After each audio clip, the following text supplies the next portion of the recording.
I've never seen anybody do the things you do before. They say, move for me, move for me, move for me, hey. When you're done, I'll make you do it all again. They say, dance for me, dance for me, dance for me, oh, oh, oh, oh, oh, oh. I've never seen anybody do the things you do before. They say, move for me, move for me, move for me, hey.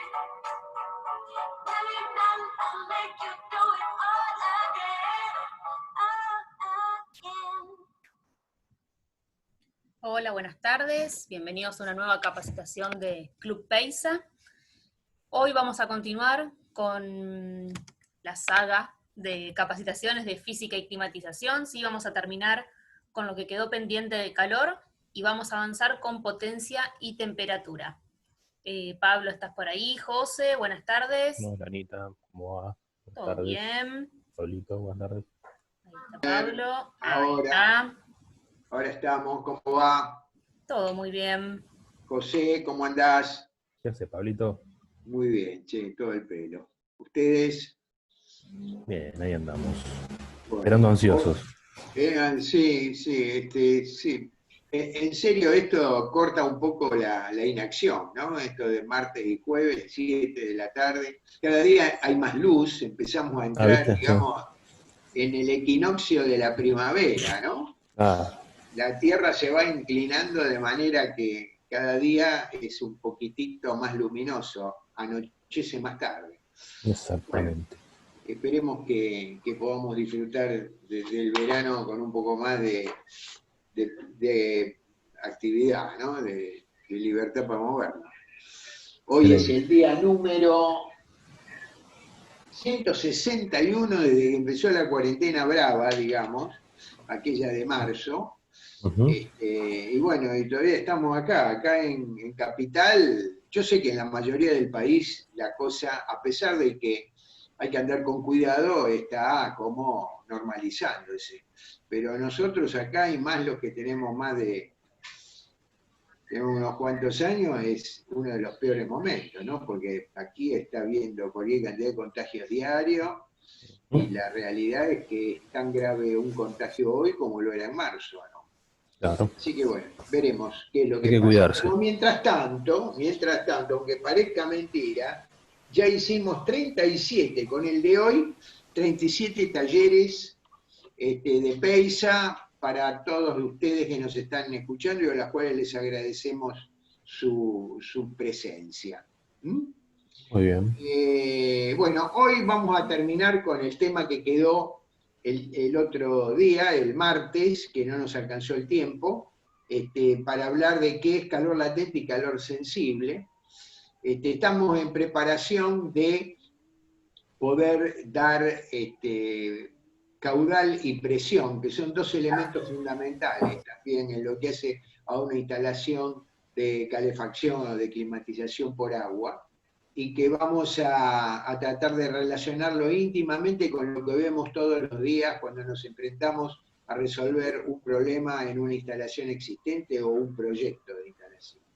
Así que bueno, y a partir de ahí tenemos dos grandes temas para abordar.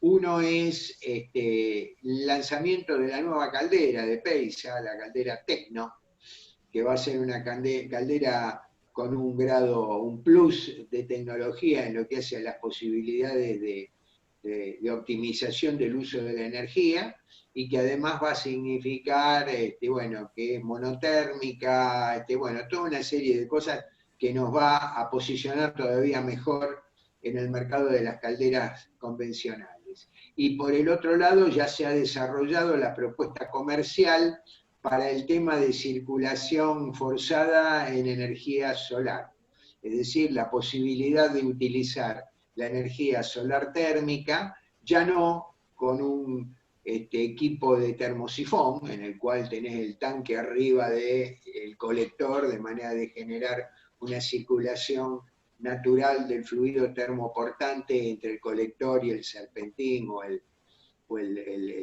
primario del tanque intermediario, que está arriba, sino que esto va a permitir poder poner abajo un tanque en general de doble serpentina. Ya vamos a ver las distintas alternativas que se pueden manejar, y con un kit solar poder manejar algo parecido a lo que vimos con la pileta, la climatización solar de la pileta, un termostato diferencial que maneje el sistema. Así que tenemos tema para un ratito todavía.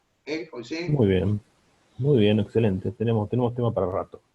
Bueno, largamos. Dale. Calor, continuación. Bueno, habíamos hablado del calor, qué significa. Es un tipo de energía que se caracteriza por la vibración de las moléculas de un material o de una sustancia, agua, aire o algún sólido.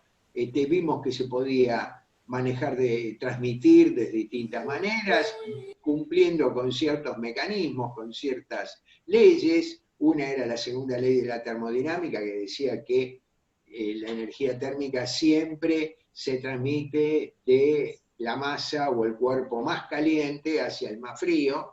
En función de eso va a haber tres maneras de conducir o de poder transmitir el calor, ¿no? Una era la conducción, otra era la radiación y otra era la convección.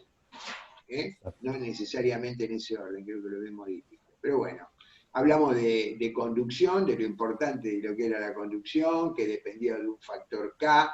Ese factor era, o este tema de la conducción era específicamente indicado para entender el problema del balance térmico, ¿no? De qué manera el calor de una casa interno, esos 20 grados de temperatura de confort al que queremos llegar, se pierden, es decir, se transmiten hacia afuera, cuando hay una diferencia de temperatura obvia, porque afuera por ahí hace 5 grados, 10 grados, ¿no?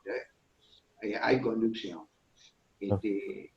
Por el otro lado hablamos de la convección, que es lo típico en los líquidos y en el aire, y que en los líquidos lo podemos ver en una cacerola, en un termotanque, en un tanque intermediario, y en lo que hace al aire lo podemos ver en un radiador. De qué manera el radiador, a través del mecanismo de la convección, hace circular el aire de una habitación, dándole calor, dilatándolo y haciéndolo subir.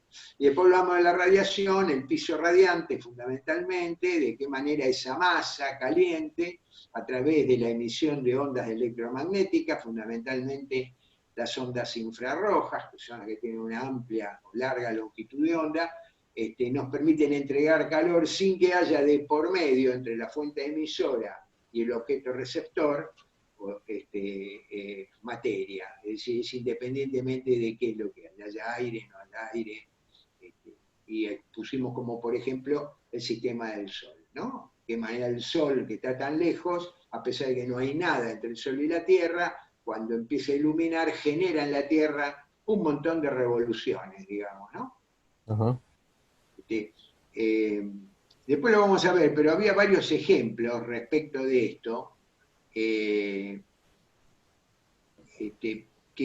los tenía en la cabeza y el otro día con el tiempo poco que tuvimos no los pude explicitar, pero uno de los ejemplos típicos de lo que era calor específico se da, por ejemplo, en la playa. Vos fíjate que el sol pega en una playa tanto en el mar como en la arena.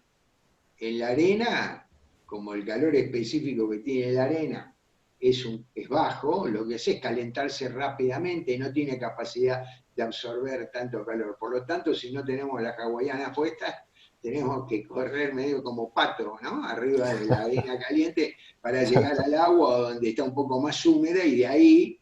Ahora, además de eso, vos fíjate que toma tanta temperatura la arena en la playa que calienta al aire. Al aire que está en contacto con esa extensa capa de arena que es la playa. Y unos metros, unos kilómetros hacia adentro del mar, la temperatura es totalmente distinta. Esto es lo que produce, viste, cuando llega mediodía, que todo el mundo en la playa dice, chau, se pudrió el tiempo, ahora empieza el viento. Viento. ¿Qué es lo que pasa?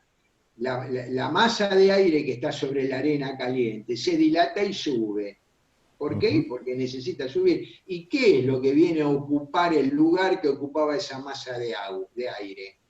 El aire frío que está arriba del mar, del agua. Y entonces se producen lo que se llaman los vientos alisios, que son esos vientos que cuando toma temperatura el sistema, producto nada más que de que empezó el día y el sol empezó a calentar, cuando toma temperatura el sistema, después de mediodía, que las diferencias son exageradas entre la temperatura de la arena y la temperatura del mar, se genera esa corriente de aire que hace que todo el mundo diga, pucha, a la mañana estaba tan lindo, ¿no? Claro, sí, siempre Bueno, la tarde. esto es un poco una manera de cómo se genera todo como, yo lo llamo como un baile, ¿no?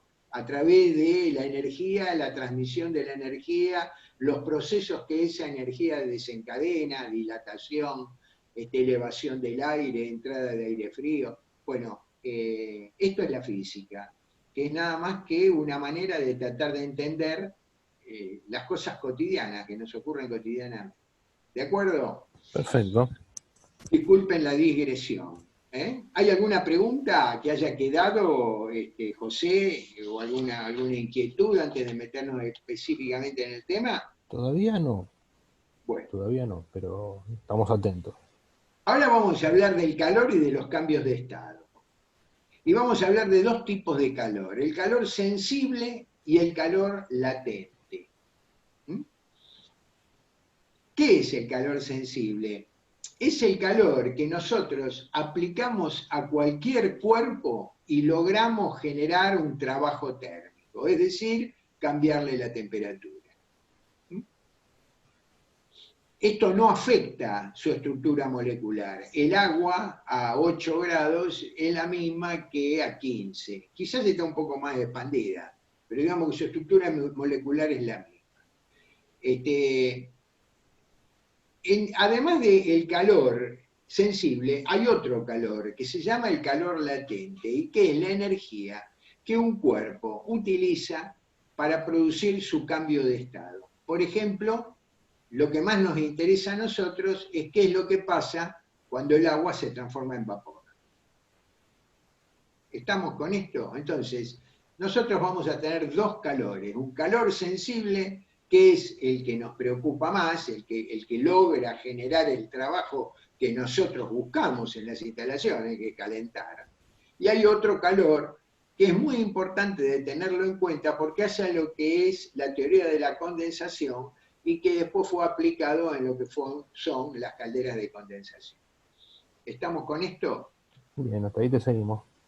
Entonces, vos suponete lo siguiente. Yo tengo un cubito de hielo. Acá hay una linda curva, un lindo dibujito que explica todo. Lo que nos va a interesar es del punto B al punto D. Pero el agua nos ofrece una serie de singularidades, de peculiaridades. Entonces, tenés acá el cubito de hielo. Está a 0 grados. Ustedes saben que el agua a presión normal se congela a 0 grados. Por lo tanto, yo le empiezo a entregar a ese hielo, a ese cubito de hielo, calor, y hasta que ese cubito de hielo no se transforma en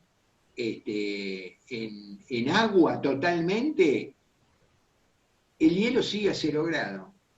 Es decir, no ha habido un cambio de temperatura. Sin embargo, yo estuve entregándole calor para producir este cambio de estado. Ese calor que le entregué para el cambio de estado no generó un trabajo térmico. ¿Qué es lo que generó? Generó un cambio de estado. Esa es la definición de lo que es el calor latente. Se va a entender mucho mejor en esta parte del proceso. Porque cuando vos estás derritiendo hielo, es muy difícil tomar la temperatura del hielo y no del agua que está alrededor y que ya es agua y que por lo tanto se comporta de otra manera. Pero vamos a verlo mucho más claramente en este proceso, desde el punto C hasta el punto D. Yo pongo una cacerola, y disculpen mi vocación gastronómica, Pero bueno, me parece que es lo más práctico para entender las cosas, ¿no? Lo que usamos todos los días. Pongo una cacerola con agua arriba de una hornalla y le pongo un termómetro adentro. Prendo la hornalla, empiezo a gastar gas y yo veo como paulatinamente la temperatura del agua empieza a subir. Estamos en 10 grados cuando sale de la canilla, al cabo de un rato la tenemos en 20, 25, 40, 45, y así llegamos a 100 grados, el agua empieza a hervir. El termómetro marca 100 grados. Yo sigo entregando calor. La hornalla está prendida. Por lo tanto, hay un montón de energía que le estoy entregando. Pero esa energía, que hasta el punto en que la temperatura del agua llegó a 100 grados, me iba incrementando esa temperatura del agua, cuando llega a 100 grados queda fija. Y esa energía se utiliza única y puramente ¿para qué? Para transformar el agua en vapor. Es decir, que a los fines del trabajo térmico, esa energía está perdida, no he elevado la temperatura. A ese calor que no genera el incremento de la temperatura del agua dentro de la olla y que hace que salga el vapor para afuera, a ese calor yo lo llamo calor latente. Queda estacionado ¿hasta cuándo? Hasta el agua se evaporó. Cuando todo el agua se evaporó, si no saco la cacerola, la quemo. Pero Claro. queda claro, ¿verdad? Sí, sí, clarísimo. ¿Qué es lo importante? ¿Por qué? ¿Hay alguna duda, José, respecto de esto? No, te estamos siguiendo atentos. Bueno, ¿por qué es importante la teoría de la condensación? Porque dada la crisis energética, la necesidad de encontrar cada vez equipos más eficientes para el consumo y para la producción de energía, se aprovechó esto. ¿Y por qué? ¿En qué sentido? En que cuando hay combustión, nosotros tenemos un combustible, en este caso sería el gas, pero cualquier combustible tiene el mismo comportamiento. Fíjate que la leña también condensa. La leña también en su quemado produce vapor de agua, es decir, combustible más oxígeno produce dióxido de carbono, entre otras cosas, calor, obviamente, que es lo que nosotros aprovechamos, y agua en forma de vapor. Quiere decir que esa energía latente que se utilizó para poder transformar el agua en vapor, nosotros podríamos recuperarla si podemos condensar ese calor y volver a formarlo en agua. Es decir, si yo tengo una caldera convencional que está tirando a la atmósfera vapor de agua, por eso decimos que las calderas de tiro natural tienen que ser, tienen que colocarse de manera tal, usarse a una temperatura tal que no condense. Porque si esos vapores de agua encuentran que el intercambiador de la caldera está a 60 grados, y bueno, cuando pasan por ahí empiezan a condensarse. Y lo que tenemos que evitar es ese chorreado que vemos muchas veces en las calderas de tiro natural, producto de que la chimenea no está bien aislada, o que la temperatura de la caldera está trabajando a una temperatura inferior a los 80-85 grados. Entonces se produce esa condensación. Esa condensación que en un equipo tradicional nosotros tenemos que tratar de evitarla, hay calderas especiales, que son las calderas de condensación, que lo que hacen es recuperar ese vapor de agua, condensarlo y aprovechar ese calor para sumarlo a el calor que está dando la llama. Es decir, está tratando de aprovechar tanto el calor sensible que produce la combustión del gas, como el calor latente que antes se nos escapaba y que ahora lo recuperamos a través de determinadas tecnologías y lo aplicamos nuevamente a calentar el circuito primario de la instalación de la que estemos hablando. ¿Está claro? Muy ¿Eh? bien, muy bien, muy bien. Con eso logramos, porque así como, esto es como un baile, ¿no es cierto? ¿Se acuerdan que yo les decía, uno va para, donde algo sube, algo baja? Es decir, yo entregué 100 grados de temperatura, ¿para qué? Para lograr evaporar el agua. Cuando ese vapor se transforma nuevamente en agua, es decir, lo estoy condensando, la temperatura que va a tener el agua, resultado de la condensación, iba a ser 100 grados. Puede haber alguna pequeña diferencia, alguna pequeña pérdida, pero físicamente, si yo entregué 100 grados y el vapor sale a 100 grados, cuando ese vapor a 100 grados se transforma nuevamente en agua, es decir, se condensa, esa agua va a tener 100 grados de temperatura. Claro.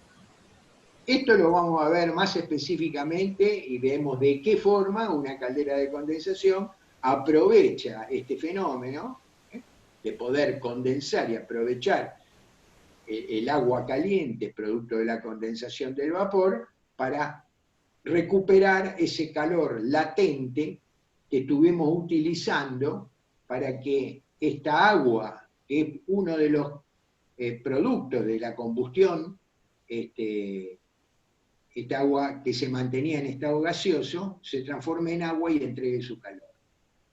¿De acuerdo? Muy bien, muy bien. Bueno, vamos a hablar de potencia. ¿Qué es la potencia?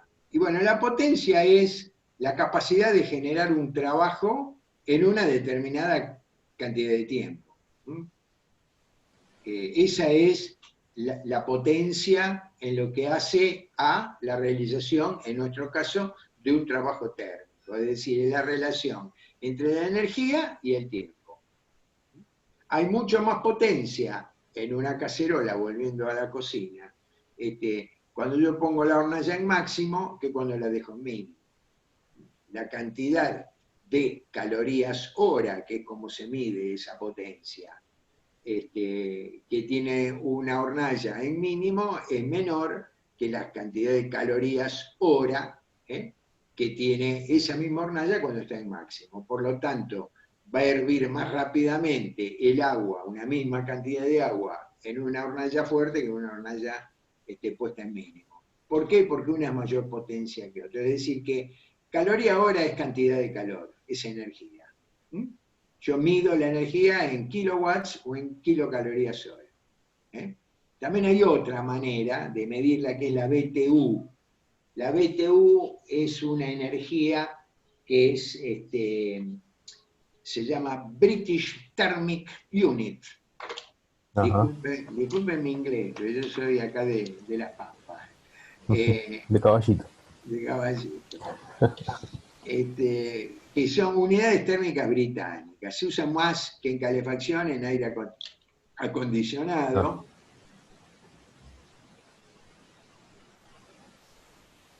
Y digamos que una kilocaloría implica 4 BTU. Es decir, es una unidad que en sí es 4 veces más chica que una kilocaloría. Okay. Entonces, a veces las he encontrado en equipos de gas, calentadores de aire, estos equipos para conductos, ¿viste? Para aire de calefacción por aire caliente, que estaba especificado el rendimiento en BTU. Okay. Bueno, entonces, las unidades de medida son la kilocaloría hora para lo nuestro, también la caloría hora para experimentos más chiquitos que tengan que ver más con laboratorio que con esto de la climatización, y el kilowatt, que ya tiene de por sí el tiempo incluido dentro de la misma unidad, no se habla de kilowatt hora. El kilowatt ya implica la potencia, es una unidad de potencia que se refiere a determinado tiempo. Y se dice que una kilocaloría hora, o digamos que un kilowatt es 0,86 kilocaloría hora, que significa de que la caloría es una unidad de medida mayor que el kilowatt. ¿Eh? Esto se Muy bien. utilizó mucho en marketing cuando el kilowatt todavía no era una manera de medir la energía, por lo menos en nuestra tierra, tan frecuente. Y entonces, cuando vendían equipo de aire acondicionado, en vez de hablar de frigorías, hablaban de kilowatts. ¿Por qué? Claro. Porque un equipo tiene, qué sé yo, para decirlo de una manera, si tiene un rendimiento de 10.000 frigorías, en realidad, si tiene un rendimiento de 10.000 kilowatts, tiene un rendimiento de 8.600 frigorías. Entonces, como el número es más grande, es el mismo equipo, pero cuando lo nomenclaban en kilowatts, era más fácil venderlo, ¿no? Claro. Parecía más grande, simbólicamente aparecía como más grande. Después cada vez más el kilowatt ha ganado terreno y hoy casi todos los equipos, especialmente los que vienen de Europa o en Europa, se miden en kilowatts. ¿Está claro? Dale, ¿Alguna pregunta? excelente. Están medio tímidos los chicos hoy. Dale chicos, apliquen, avancen.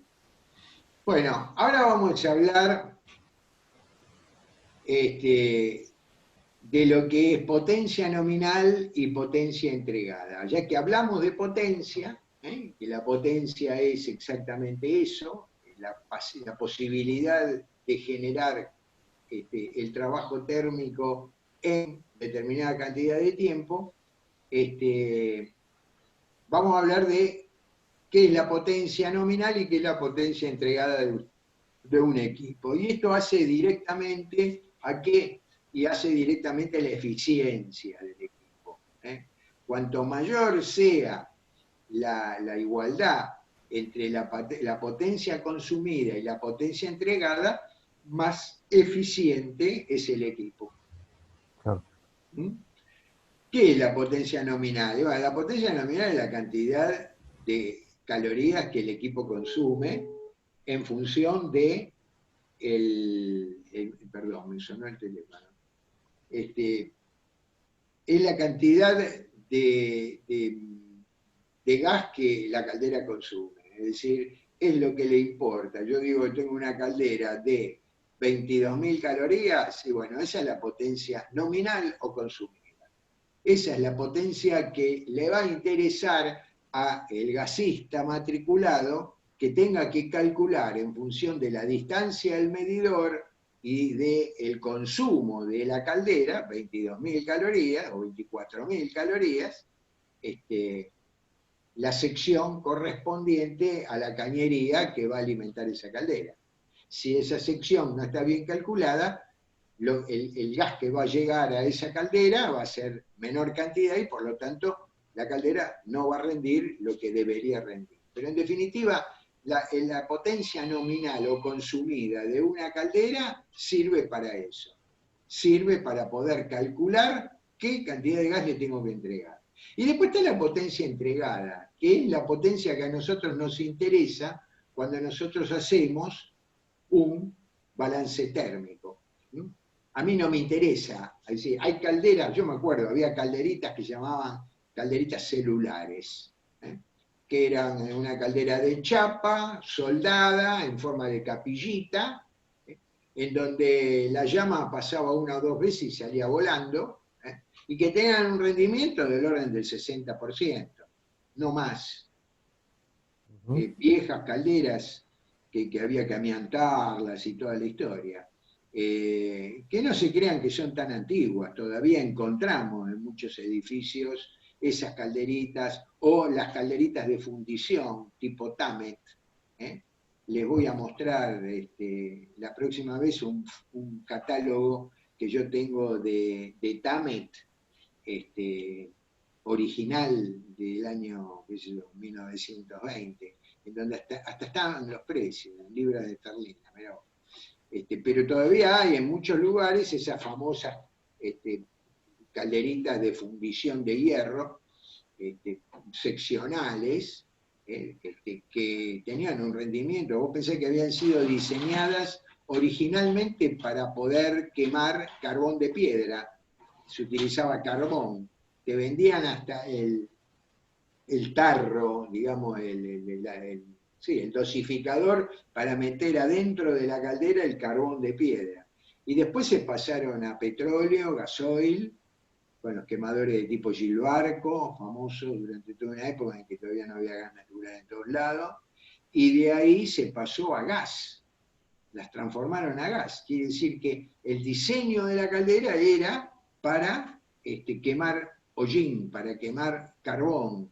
Por lo tanto, los huelgos, los pasajes eran prácticamente muy amplios, con muy poca superficie de absorción. Y se utilizaban para gas, cuya combustión produce gases mucho más limpios, pero también mucho más volátiles, ¿no? Entonces, imagínate vos, esa caldera todavía existe, yo no me puedo guiar por la potencia consumida para calcular qué caldera necesito para una instalación. Me tengo que ir a la caldera, a la potencia entregada, ¿m? Que es exactamente la que yo estoy pasando al circuito primario. Acá te Las pesas pregunta, tienen, ¿eh? acá te pregunta Verónica, Sí. ¿qué porcentaje de pérdida tienen las calderas? Es decir, la potencia nominal y la potencia entregada. ¿Cuál es ese porcentaje de diferencia? Bueno, en general las calderas de Pensa no están nunca con un rendimiento menor al 90%. Quiere decir que es un alto rendimiento, implica que de esas cada 100 calorías que quemamos de gas natural o de lo que fuera, en este caso gas natural porque son las calderas modernas, 10 calorías se van por la chimenea y 90 las podemos aprovechar para ir al circuito primario y por lo tanto entregarlo en el interior de la casa a través de los radiadores o del sistema de piso radiante. ¿Mm? Bien, contestado entonces. ¿Está? Contestado. Bueno. Está, por ejemplo, el rendimiento, para hacer una comparación que cae casi de pesado, ¿no? El rendimiento del piso de una estufa de tiro balanceado es del orden del 60-65%. De cada 100 calorías, 65 en el mejor de los casos las aprovechamos en el ambiente y 35 se nos van por la chimenea. Fíjate vos qué diferencia. ¿Eh? No. ¿Estamos? Acá Ángel dice, quiere saber porque él dice que vendía salamandras donde el fabricante decía que tenía como una doble combustión, que usaba la parte de los gases de escape para que al calentarse a más de 500 grados es como que hay una segunda combustión. ¿El gas natural tiene gases de combustión que podrían tratarse igual? Pregunta él. No, en general no. Yo conozco el tema. Se hace mucho con la leña, se utiliza mucho también en la tecnología de lo que eran los incineradores patológicos en otra época, que se producía el requemado de los gases de la combustión. Lo conozco, son unas famosas, más que salamandras, se hacen en mampostería, son unas estufas que tienen un nombre que ahora no recuerdo, de procedencia rusa, que tienen un hogar y luego tienen con una entrada de aire secundario un requemado de los gases y se produce una cámara de gran temperatura. Una vez en Chapadmalal aprovechamos una de estas calderas y colocamos adentro un tanque que resultó ser un tubo de gas de 45 kilos que lo utilizaron como, no lo hice yo, yo fui y lo vi funcionando y lo que hice fue tratar de resolver un tema de automatización para que no se fuera de temperatura. Pero bueno, de esa manera lograban, por un lado, tener una gran cantidad de calor a través de esta estufa tipo salamandra, y por el otro lado los gases esos calentaban un depósito de agua y hacían circular el agua por un piso radiante. Ahora, ¿cuál era el problema? Y que acá hay una ecuación que es básica. 1 kilo de quebracho creo que está en el orden de las 6.000 calorías o algo así. Tengo la tabla por ahí. Pero no le podemos sacar al burro más de 2 ojos. El tipo tenía que estar constantemente metiendo leña, porque obviamente si yo estoy, además de generando calor por radiación de toda esa masa caliente, le estoy tomando calor para mover agua, para calentar agua, y bueno, no es que con eso lo puedo hacer con la misma cantidad de leña que en un hogar común. Por más de que yo trate de aprovechar el rendimiento y aprovechar esos gases que de otra manera se irían por la chimenea, así todo hay un límite. ¿Estamos? Acá Guillermo te pregunta si la caldera rinde más a 85 Rocket, grados. acá está, estufas Rocket. Estufas Aquí Rocket. está, Alejandro Merena. ¿De dónde sos, Alejandro? El que habló de... Estufas de masa. ¿eh? Estufas de masa.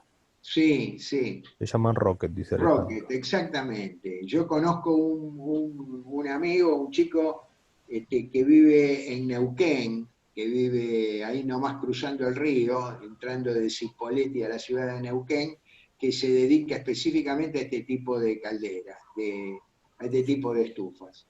Y tengo un amigo también en Neuquén que tiene uno en la casa y cuando voy, realmente, claro, es una gran estufa, la llaman de biomasa, es decir, tienen un tremendo, una gran masa que puede ser de refractario, parte de barro, y que cuando se calienta sigue generando calor por mucho tiempo. Bueno, ¿qué me decías? Alguien preguntaba algo, contame. Te preguntaba Ángel si la Sí. caldera rinde más a 85 grados o a 70 grados.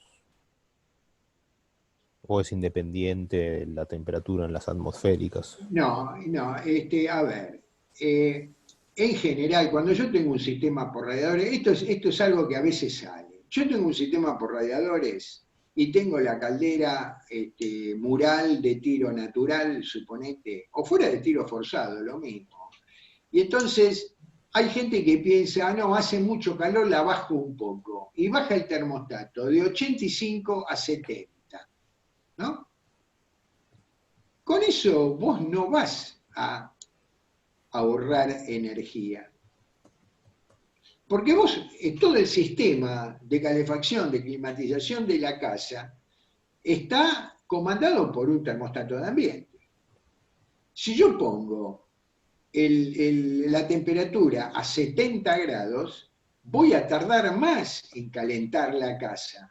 Por lo tanto, va a llegar a 20 grados y va a actuar el termostato después de mayor cantidad de tiempo de funcionamiento que si los radiadores, en vez de estar, si largo el agua a 70, tengo el radiador en 55, 60, a 60 grados, un delta T de 20 grados en una caldera mural, entra a 70, sale a 50, el promedio es 60. El radiador a 60 grados promedio rinde muchísimo menos calorías hora, tiene menor potencia que cuando está con entrada a 85 y salida a 65. Además, todo está calculado. El hecho de que la distancia, los huelgos que hay entre las distintas aletas que tiene el perfil de un radiador, es decir, toda esa serie de aletado que tiene una sección de radiador, tiene una determinada distancia entre lámina y lámina. Y esa distancia está pensada para la convección. La convección implica un rozamiento, ¿no? El hecho de que el aire pase a través del radiador y circule, también implica un rozamiento, que tiene que ser vencido por una determinada fuerza ascensional del aire que se le da a la temperatura. Quiere decir que idealmente el radiador, digamos, llamémoslo aerodinámicamente, está concebido y planificado para trabajar con una mandada de agua de 85 grados. ¿Eh? Si vos trabajás a menor temperatura vas a gastar lo mismo, o quizás algo más, por este fenómeno de que se retarda la convección. Y por el otro lado, correr el riesgo de empezar a condensar, con lo cual tenés deterioros en el equipo. ¿Está claro? Está clarísimo, che. ¿Mm? Está muy claro. Es decir, está todo está muy relacionado, ¿no? El perfil del radiador está diseñado en función de una determinada fuerza ascensional del aire. Esa fuerza ascensional está determinada por la temperatura. ¿Cuál es la máxima temperatura que puede funcionar un sistema de agua caliente sanitaria? Y bueno, tenemos que tratar de que el agua no hierva. El agua a 100 grados hierve. Estos son equipos que tienen muy poco margen para aguantar una sobretemperatura. Los equipos modernos, en función de este dedicado esfuerzo por ganar en eficiencia, tienen huelgos y espacios muy finitos. Entonces se trabajan en el orden de los 85 grados para tener un margen. ¿eh? De cualquier manera, el agua a 1,5 kg de presión, que es el agua del circuito primario, ya lo vamos a ver la semana que viene, tampoco hierve a 100, hierve a más de 100 grados. Pasa lo mismo que pasa con la olla a presión. Yo utilizo una olla a presión y cocino mucho más rápido los elementos que cocine, las papas, los garbanzos, por poner algo frecuente. ¿Por qué? Porque al estar a presión, el agua, en vez de hervir a 100 grados como en una olla abierta, hierve a 110. Por lo tanto, esa papa o ese garbanzo, en vez de recibir 100 grados de temperatura, recibe 110. La temperatura de ebullición también es función de la presión a la que está sometida el agua, el líquido. ¿Está? Bueno, continuamos. Bueno, potencia nominal y potencia entregada. Yo sabía que esto me iba a llevar algo de tiempo, ahora vamos a entrar en los últimos 2 puntos que vamos a ir rapiditos porque uno implica temperatura y la temperatura es una manera de medir el calor que tiene un cuerpo. Cuando hay, es decir, siempre necesitamos de alguna manera medir la comparación que tenemos entre el nivel térmico de 2 cuerpos distintos. Por lo tanto, hace falta establecer un ordenamiento numérico. Yo digo, bueno, ¿cómo hago para medir esto y que esto me sirva para todo? Y establezco un ordenamiento numérico, tomando como referencias algunos conceptos o algunas situaciones que sean exactas y reproducibles. Entonces, frente a esta necesidad de generar una escala de medir temperatura, es que se han dado distintos intentos. El que nosotros utilizamos es la escala de grados centígrados. ¿Qué es lo que se hizo? Y bueno, se tomó cuál es la temperatura de congelamiento del agua a la presión nivel del mar. Es decir, no a alta presión, a la presión del nivel del mar. Se pone hielo y se pone agua, en el momento en que se congela, se toma esa temperatura y esa temperatura la definimos en 0 grados. Lo mismo cuando el agua hierve. Sabemos que el agua hierve a 100 grados, por lo tanto, cuando el agua llega a 100 grados, decimos que, cuando el agua llega a hervir, decimos que está a 100 grados. Tomo esa escala, la divido en 100 y tengo una escala de grados. Obviamente, cuando se inventó esto, se sabía que el agua hervía siempre en un mismo punto, no se sabía si eran 100 grados o qué era, porque todavía no había una manera de medirlo, y que congelaba siempre a la misma temperatura, de la misma forma que tampoco había una manera de medirlo. Lo que se tomaron fueron esos 2 fenómenos y dijeron, bueno, el agua hierve siempre cuando llega a este calor, vamos a decir que este calor son 100 grados.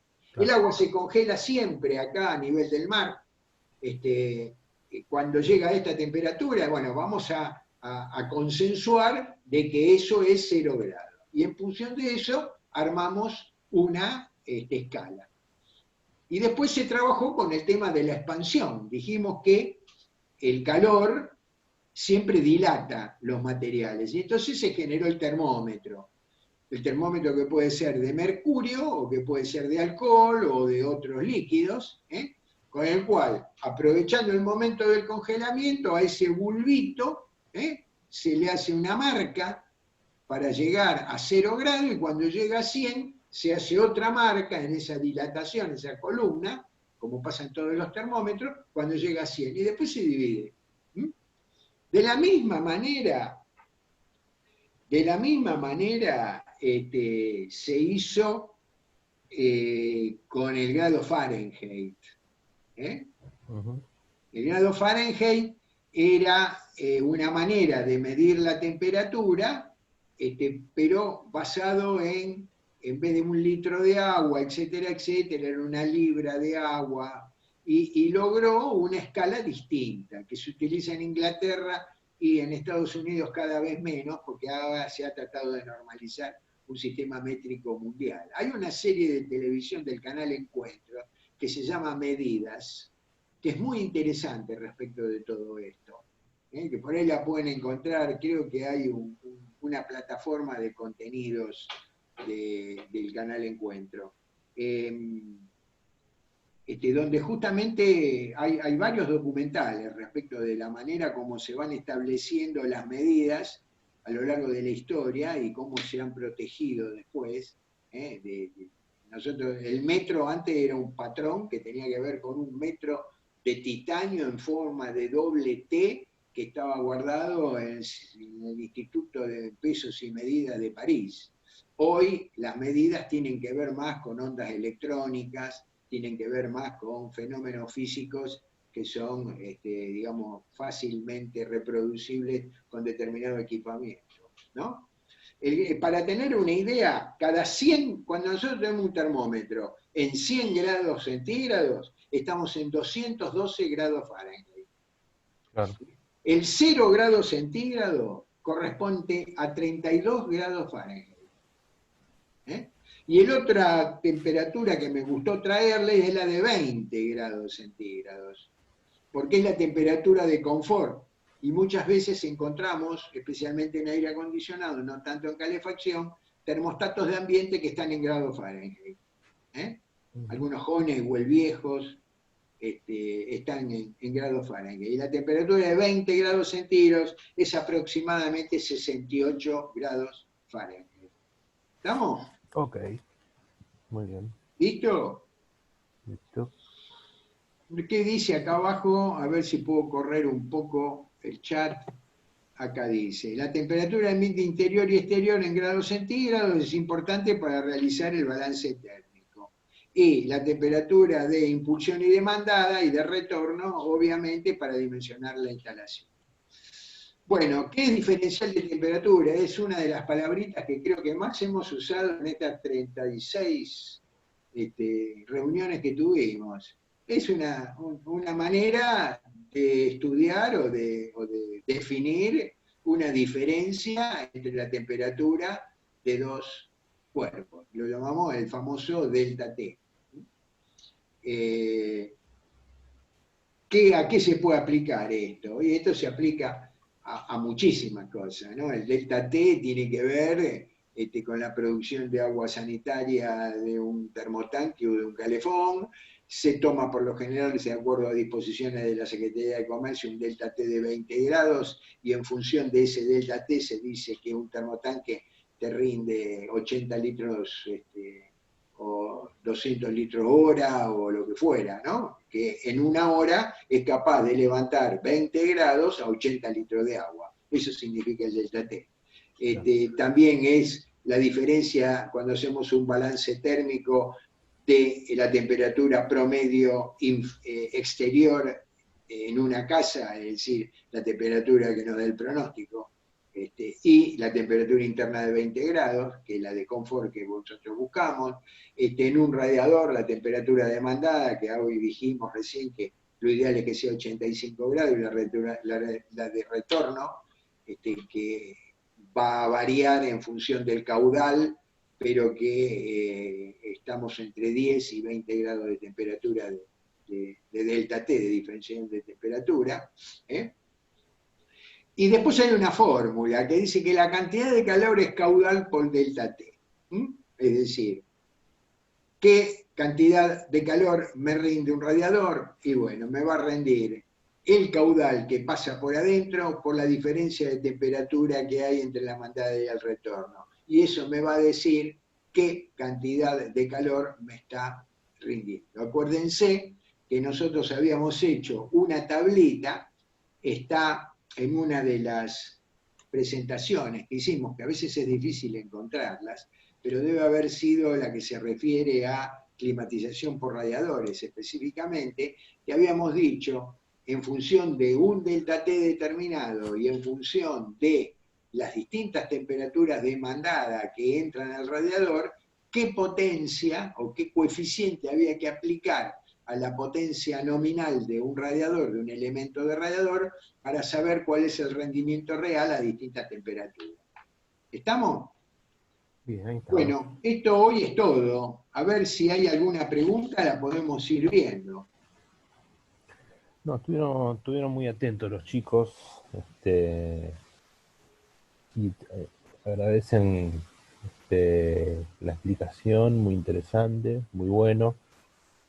Se ve que entendieron todo, es como cuando explica el profesor que entendieron, nadie dice nada, y entendieron todo, bueno, después en la evaluación vemos. Así que bien. Bueno, no, quisimos explicar un poquito estas cosas como para reforzar los conceptos que a veces en la velocidad de una explicación no es tan fácil darlos, ¿no? Ujú, claro. ¿Alguna otra novedad? ¿Algo más? ¿Alguna pregunta? Después Bueno, se va a ver, las charlas son las charlas son cíclicas, o sea, después se va a volver a ver de balance térmico, de otros temas que ya dimos, bueno, un poco más adelante, ¿no? sí, lo que vamos a hacer es vamos a abrir vamos a tratar de abrir una especie de recuento de temáticas. Es decir, yo les pido, ustedes tomen los títulos de las charlas que hemos dado hasta ahora. Están todas colgadas en la página web del Club Peisa. Entonces, tomen esas charlas, vean cuál les interesaría reforzar y vamos a tratar de hacer un día un taller con participación un poquito más fluida que la que tienen ahora. Che, que hoy nadie quiso salir a hablar. Pero para intercambiar opiniones, tener ejemplos, ¿no? Trabajar todo eso. Tenemos tema, hay tema y va a haber siempre, hay muchísimos productos nuevos, hay muchísimas situaciones que se presentan y que vale la pena poder discutir entre todos. Hoy estuve escuchando el grupo de WhatsApp, en donde participa muchísima gente, muchos con un altísimo nivel de conocimiento y que lo están transmitiendo a consultas que hacen otros que por ahí recién están empezando o se encuentran de pronto con algo que no comprenden. Hay mucha inquietud respecto de Escuredo, no Escudero, Escuredo. No se confundan con eso, por favor. No se confundan con No eso. se confundan, pero te mata. Te matan. No me hagan esa propaganda. Escuderos hay muchos, pero Escuredo Escuredos somos una pocos. sola. Exactamente, no confundan. Bueno, un abrazo. Este es el Club Peisa. Los esperamos el martes. Muchas gracias, Pablo, gracias, José. Gracias a todos por participar una semana más. Los esperamos el martes ya con el tema de presión y caudal. Que tengan un muy buen fin de semana. They say, oh my God, I see the way you shine. Take your hand and do it